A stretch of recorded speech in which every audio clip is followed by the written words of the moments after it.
যুবক ভাই, যে নবী তোমাদের জন্য এত কষ্ট করছে তাকেই চিনলা না। একটা খেজুর গাছ নবীকে চিনছে, তুমি তাহার উম্মত হয়ে তাকেই চিনলা না। বদনসিব। এক গ্রাম্য বেদুইন সে এসে বলছে, মুহাম্মদ, ওই যে দূরের খেজুর গাছ, সেটা যদি বলে তুমি আল্লাহর নবী, তাইলে আমি কালেমা পড়ব। হে মনে করছে একটা কই না, কত জনে তো কত না কম। আল্লাহ নবী সাল্লাল্লাহু আলাইহি ওয়াসাল্লাম বললেন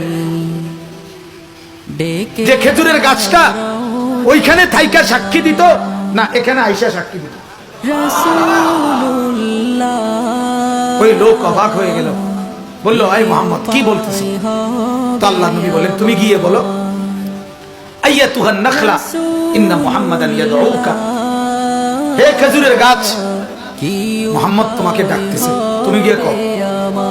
লোকটা বলল, আল্লাহ নবী সাল্লাল্লাহু আলাইহি সাল্লামের নাম সাআতিশ শাজার কিতাবের মধ্যে আছে।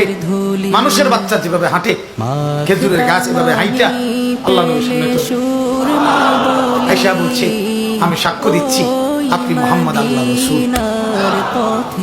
ওই লোক কালেমা পড়ল, আমি কবরে কেমন যাব। এভাবে অনেক ভাইয়া, অনেক অনেক হাসরের ময়দানে আল্লাহ সাল্লাল্লাহু আলাইহি সাল্লামের মুজিব গুইসাপ মরা আপনার বন্ধুর কাছে সুপারিশ চাইবো।